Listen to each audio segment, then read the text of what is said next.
Hello, and welcome to Book Circle. I'm Earl Wajenberg. This time we will continue our reading of Lilith by George MacDonald. In this book we are following the adventures of the narrator, Mr. Vane, as he explores a world found on the far side of a mirror. Chapter 16. A Gruesome Dance. I rose to resume my journey and walked many a desert mile. How I longed for a mountain or even a tall rock from whose summit I might see across the dismal plain or the dried-up channels to some bordering hope. Yet what could such foresight have availed me?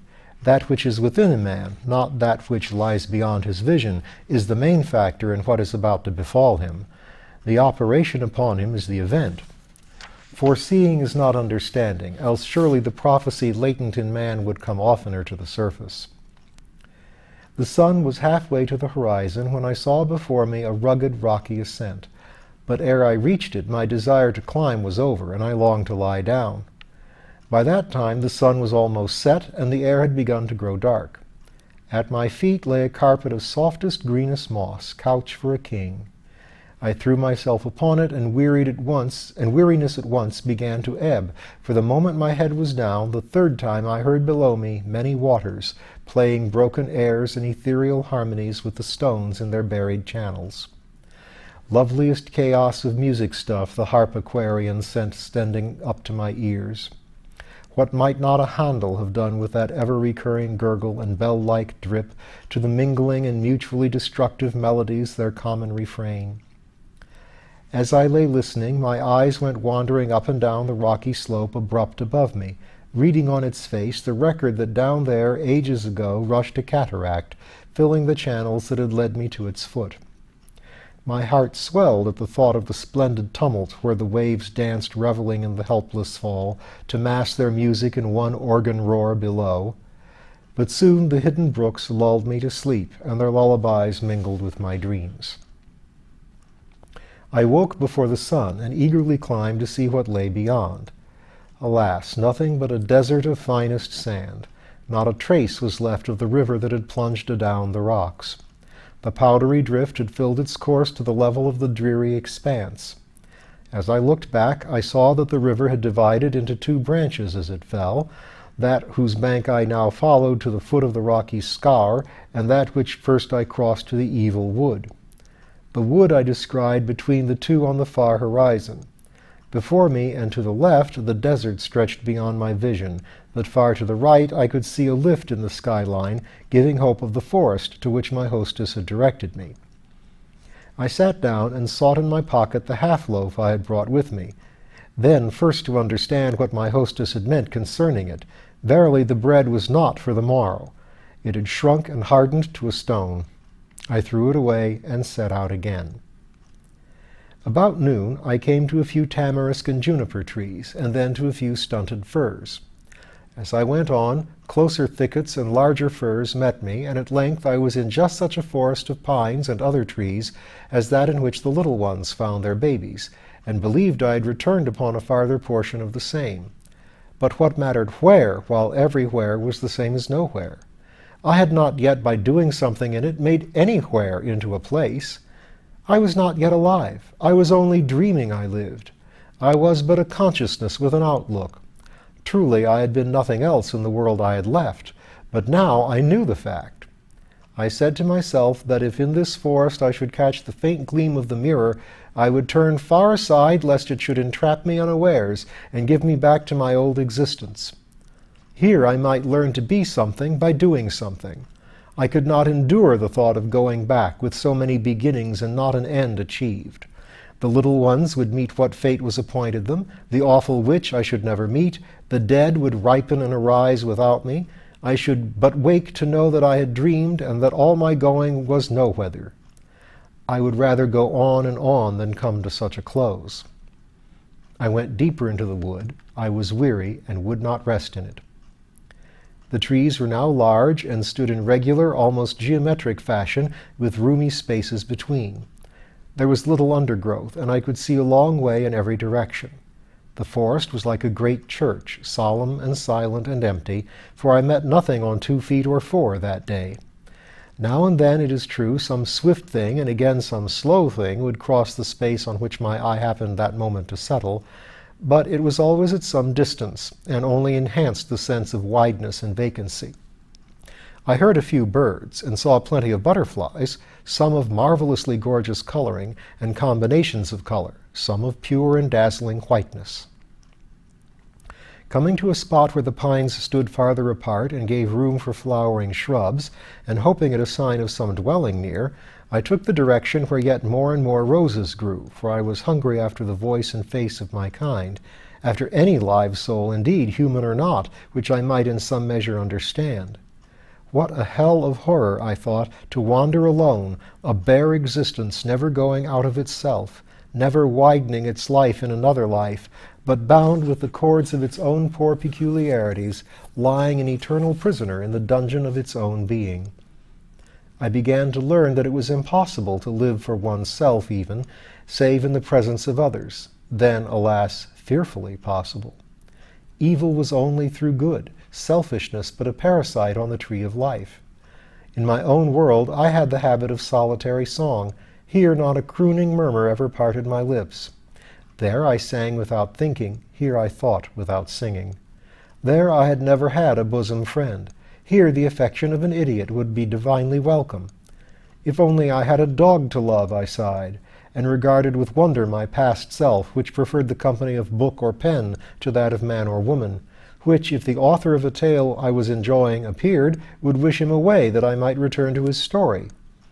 I had chosen the dead rather than the living, the thing thought rather than the thing thinking. Any man, I said now, is more than the greatest of books. I had not cared for my live brothers and sisters, and now I was left without even the dead to comfort me. The wood thinned yet more, and the pines grew yet larger, sending up huge stems like columns eager to support the heavens. More trees of other kinds appeared. The forest was growing richer. The roses were now trees, and their flowers of astonishing splendor. Suddenly I spied what seemed a great house or castle, but its forms were so strangely indistinct that I could not be certain it was more than a chance combination of tree shapes. As I drew nearer, its lines yet held together, but neither they nor the body of it grew at all more definite, and when at length I stood in front of it, I remained doubtful of its nature as before. House or castle habitable it certainly was not. It might be a ruin overgrown with ivy and roses, yet of building hid in the foliage not the poorest wall remnant could I discern. Again and again I seemed to descry what must be building, but it always vanished before closer inspection. Could it be, I pondered, that the ivy had embraced a huge edifice and consumed it, and its interlaced branches retained the shapes of the walls it had assimilated? I could be sure of nothing concerning the appearance. Before me was a rectangular vacancy, the ghost of a doorway without a door. I stepped through it and found myself in an open space like a great hall, its floor covered with grass and flowers, its walls and roof of ivy and vine mingled with roses. There could be no better place in which to pass the night. I gathered a quantity of withered leaves, laid them in a corner, and threw myself upon them. A red sunset filled the hall, the night was warm, and my couch restful. I lay gazing up at the live ceiling, with its tracery of branches and twigs, its clouds of foliage and peeping patches of loftier roof. My eyes went wading about as if tangled in it, until the sun was down and the sky beginning to grow dark. Then the red roses turned black, and soon the yellow and white alone were visible. When they vanished, the stars came instead, hanging in the leaves like live topazes, throbbing and sparkling and flashing many colors. I was canopied with a tree from Aladdin's cave. Then I discovered that it was full of nests, whence tiny heads, nearly indistinguishable, kept popping out with a chirp or two and disappearing again. For a while there were rustlings and stirrings and little prayers, but as the darkness grew, the small heads became still, and at last every feathered mother had her brood quiet under her wings, the talk in the little beds was over, and God's bird nursery at rest beneath the waves of sleep. Once more a few flutterings made me look up. An owl went sailing across. I had only a glimpse of him, but several times felt the cool wafture of his silent wings. The mother birds did not move again. They saw he was looking for mice, not children. About midnight I came wide awake, roused by a revelry, whose noises were not yet loud. Neither were they distant. They were close to me, but attenuate. My eyes were so dazzled, however, that for a while I could see nothing. At last they came to themselves. I was lying on my withered leaves in the corner of a splendid hall. Before me was a crowd of gorgeously dressed men and gracefully robed women, none of whom seemed to see me. In dance after dance they vaguely embodied the story of life, its meetings, its passions, its partings. A student of Shakespeare, I had learned something of every dance alluded to in his plays, and hence partially understood several of those I saw now: the minuet, the pavan, the hay, the coranto, the la volata. The dancers were attired in fashion as ancient as their dances. A moon had risen while I slept, and was shining through the countless windowed roof, but her light was crossed by so many shadows that at first I could distinguish almost nothing of the faces of the multitude. I could not fail, however, to perceive that there was something odd about them.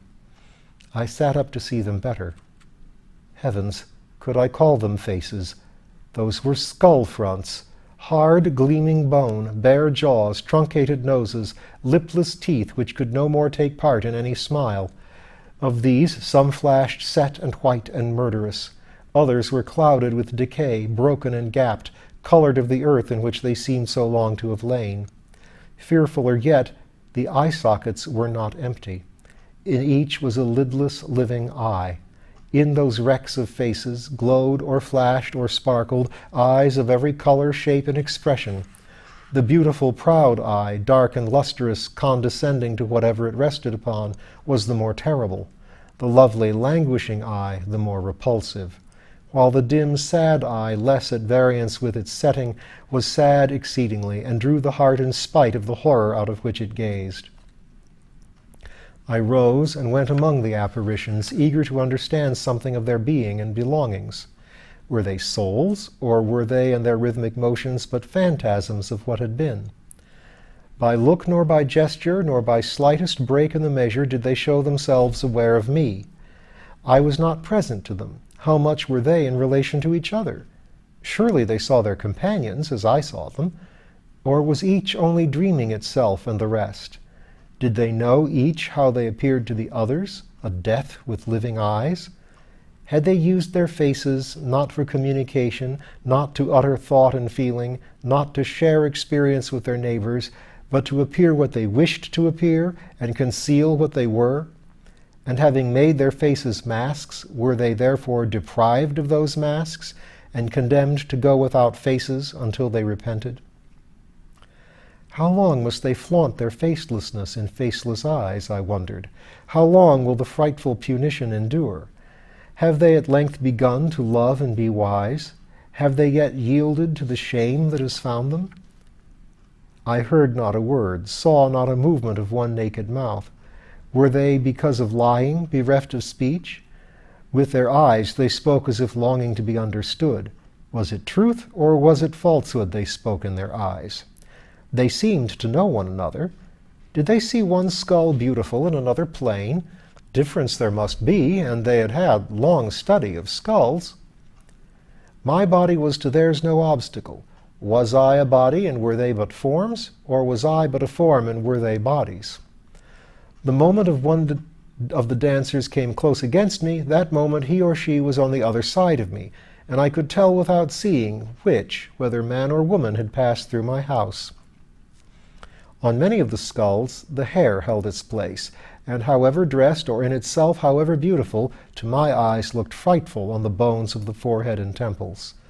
In such case the outer ear often remained also, and at its tip, the jewel of the ear, as Sidney calls it, would hang glimmering, gleaming, or sparkling, pearl or opal or diamond, under the night of brown or of raven locks, the sunrise of golden ripples, or the moonshine of pale, interclouded, fluffy cirri, liken us all on the ivory white or damp yellow naked bone.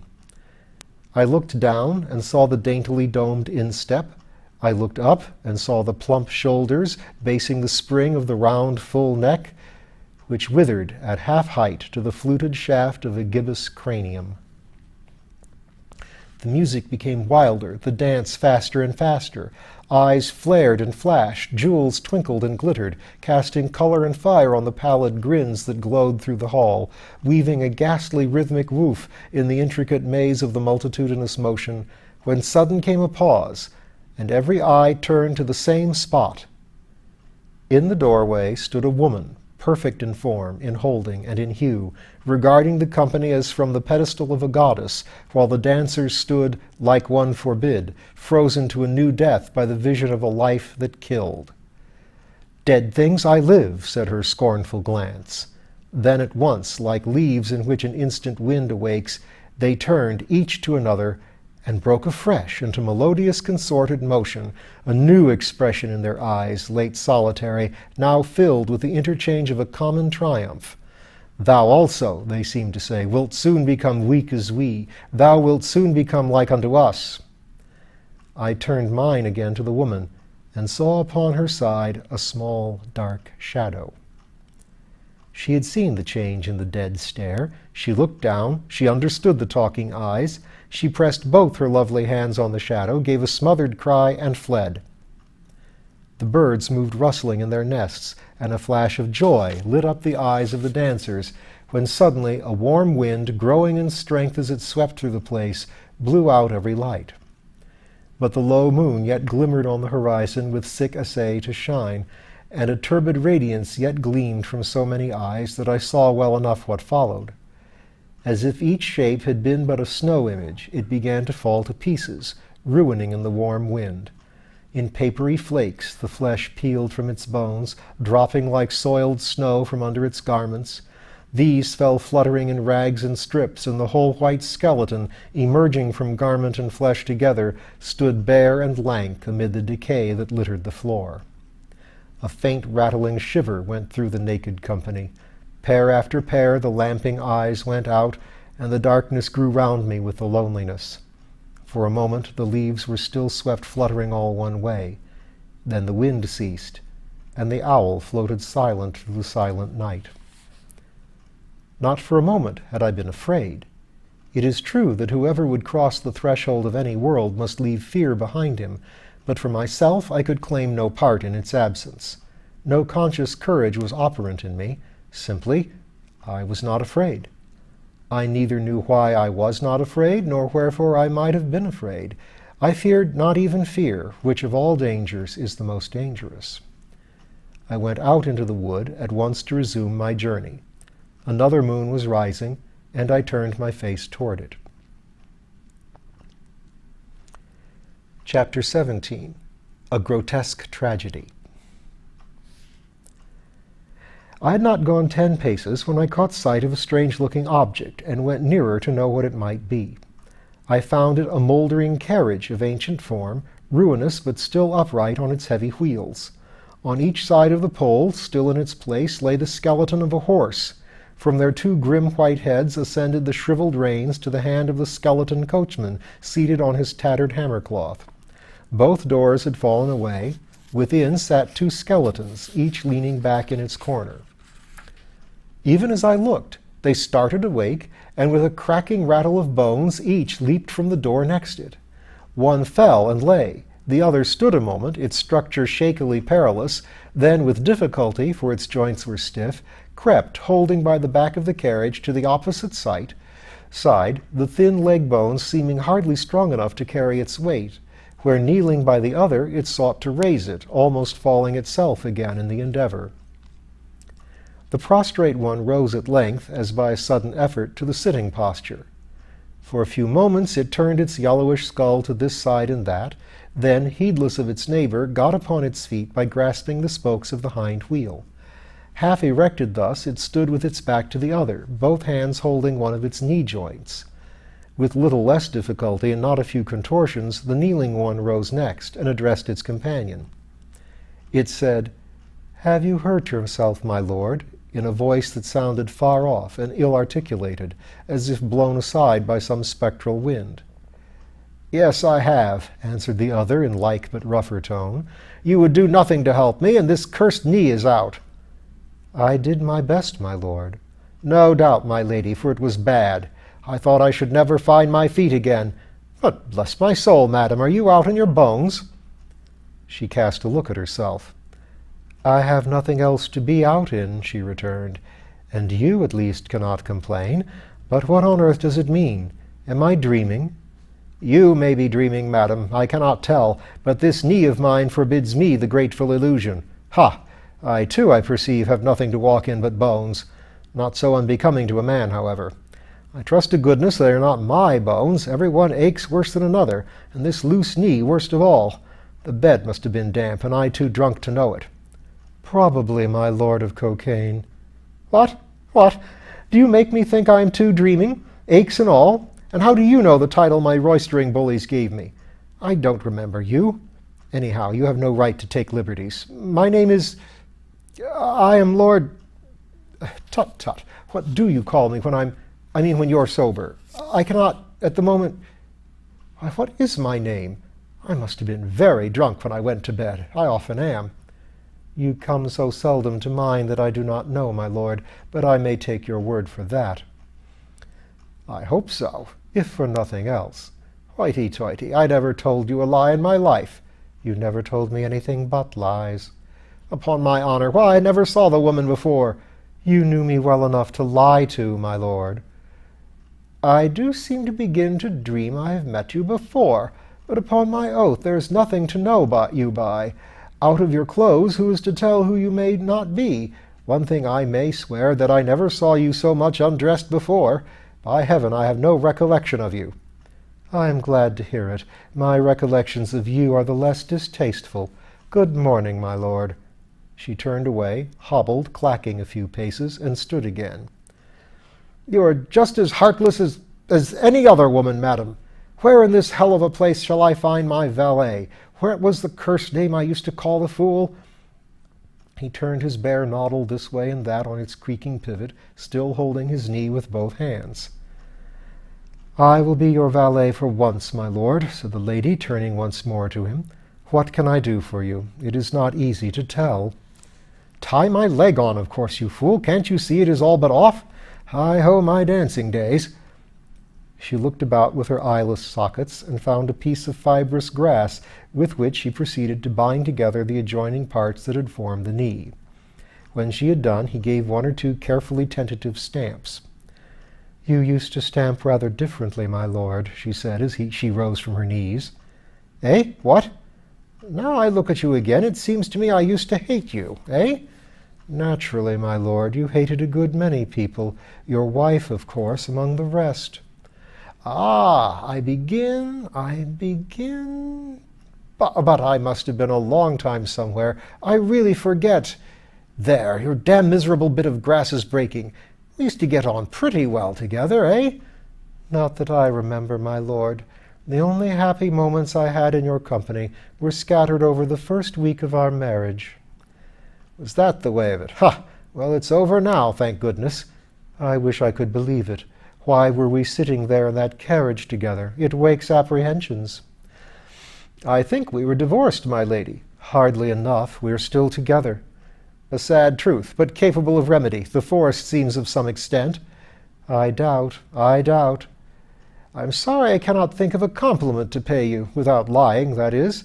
To judge by your figure and complexion, you have lived hard since I saw you last. I cannot surely be quite so naked as your ladyship. But I beg your pardon, madam. I trust you will take it I'm but jesting in a dream. It is of no consequence, however. Dreaming or waking, all's one, all merest appearance. You can't be certain of anything, and that's as good as knowing there is nothing. Life may teach any fool that. It taught me, the fool I was, to love you.